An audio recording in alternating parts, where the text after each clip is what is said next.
I hope you're all having a lovely day. I wanted to talk today and make a little chit-chat kind of video. So this is called Girl Talk, and today I'm going to be talking about makeup. And I'm going to be addressing the very common claim that cruelty-free products are not quality products. So, if you want to see what I think about this matter, it's a short video, please stick around with me. So, here's the claim. I've heard this from several people. I've heard this from several bloggers and YouTubers and people in the industry that claim that cruelty-free products cannot be quality products.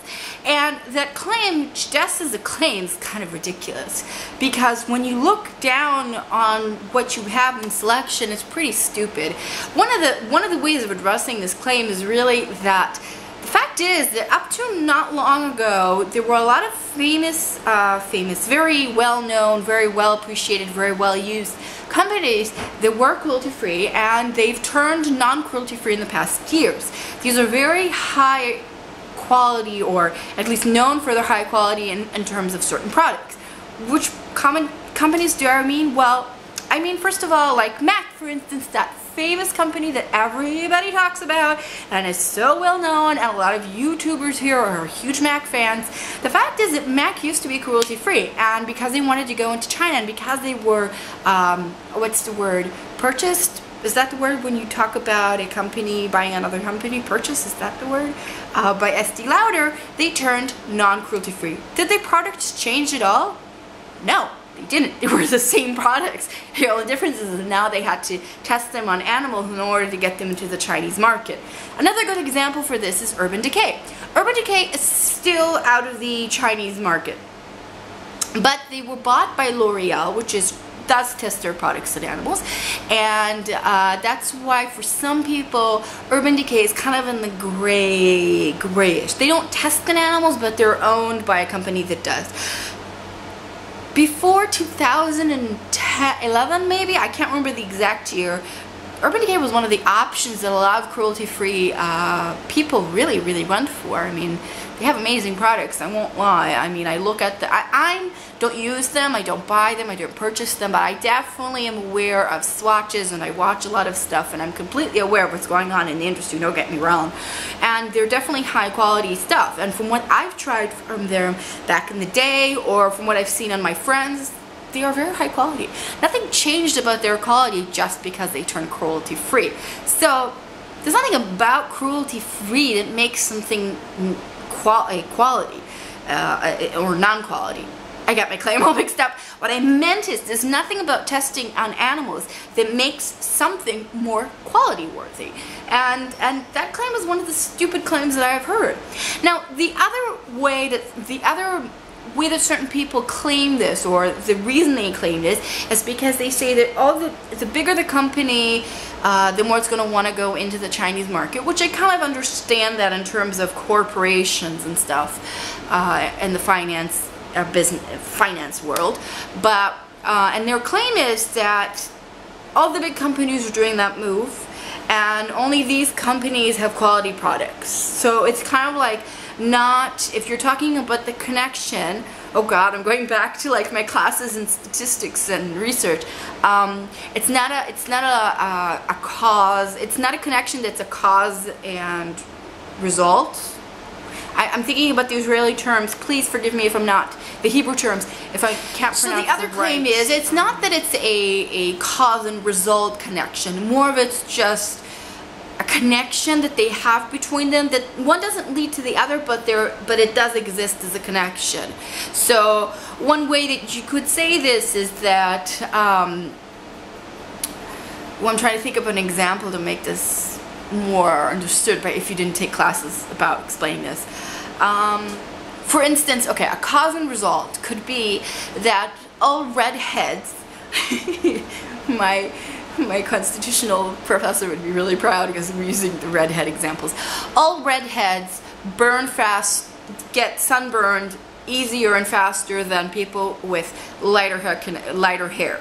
So that is a connection between two things, and it's definitely a cause and result, and that's because redheads have, natural redheads of course, have fair skin tone. So for that reason, there is a resultant connection. Redheads have fair skin tone, and that will cause you to burn faster. However, let's see. I'm trying to think of an example of two things that have a connection between them. Okay, so it's like the lipstick theory. The lipstick theory says that when things in the economy are not going well, women tend to buy more lipstick. This is like a known thing. Now, somebody recently said it as actually nowadays women tend to buy nail polish, which is interesting. Anyways, it doesn't matter if you're looking at the old theory or the modern theory. But the fact is that there is a connection between two events or two things, but one doesn't cause the other. But there is a connection, and the reason is that the cause for each one of these occurrences is that it's different, but it happens, those things might have a connection. So the connection is that when financially things are bad,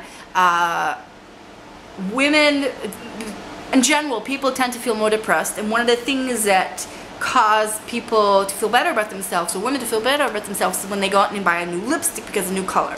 So, and it's an easy thing to get and buy, you have a selection, it's easy to apply, etc., etc.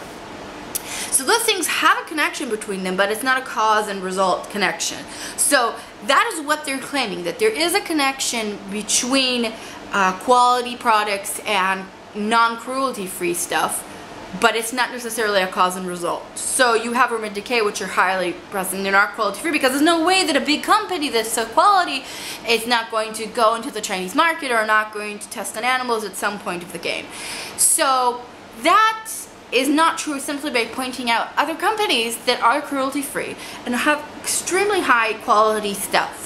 So what do I mean, for instance? I mean, for instance, like Too Faced, which from declarations that their founder has made, and I'm going to really give it to him, and I'm going to really recommend him and talk about him lots, and I should really stop forgetting the name on my YouTube, as you might notice, because really that is a company that is clearly done very well. It is a well-known company on the YouTube world and in the blogosphere, and the last thing I can say is they don't have quality things. Anything that I've tried by Too Faced so far, and I haven't tried too much, I admit, has been a smashing success. And that includes, again, one of my favorite things, their Too Faced Better Than Sex Mascara. As far as I'm concerned, that's the hardest thing for me to find since I went cruelty free, yada yada yada.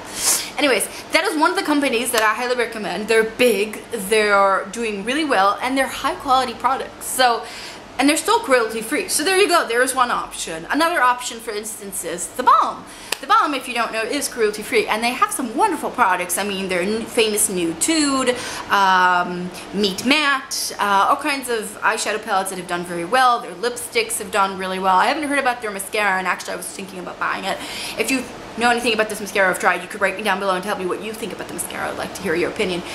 So there you have two very large, high quality, I didn't use drugstore as examples on purpose, that do very well and are cruelty free. And one of them, at least, is like really big on YouTube. I always thought of Too Faced and Urban Decay in the same kind of level in terms of pricing and products and quality and consumer availability and all the categories. So there you have Too Faced. So this claim doesn't make any sense. And in fact, they've given you several examples of things to dispute this claim. So can you get quality products that are cruelty free? Definitely. Oh, another good example, which is a professional makeup company. That's just high-end, but professional, is Inglot. I'm not going to talk about anything except for their eyeshadows, because I'm sure that their other products are really good, but I know that their eyeshadows are beyond good. They're superior. I know this. They are so... I mean, every time I go into an Inglot store, I'm like, I have to swatch everything. I have to swatch everything. Sweep, sweep, sweep. Clean finger, sweep, sweep, sweep. Clean finger, swatch, swatch, swatch. Anything, anything. All their eyeshadows are just amazing. And I haven't really owned MAC shadows, but I know what they look like, and I swatch them, and I know for my friends.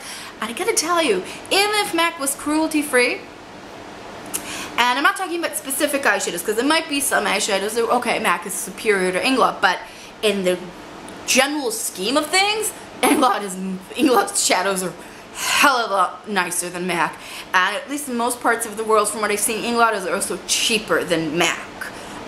Even with like your makeup professional discounts and stuff like that. So really, there you have examples of there's another example that's not only showing you that there's quality products. In fact, I think they kind of dominate the market in terms of their quality for professional makeup artists. So there you have it. There's several examples. You can get quality stuff that are cruelty free. Anyways, if you like my video, give it a thumbs up. If you haven't already, subscribe down below to find out your makeup news, your makeup tutorials, experience, reviews, and of course don't forget the fashion point of view. I do fashion, lookbooks, hauls, and all that fun stuff.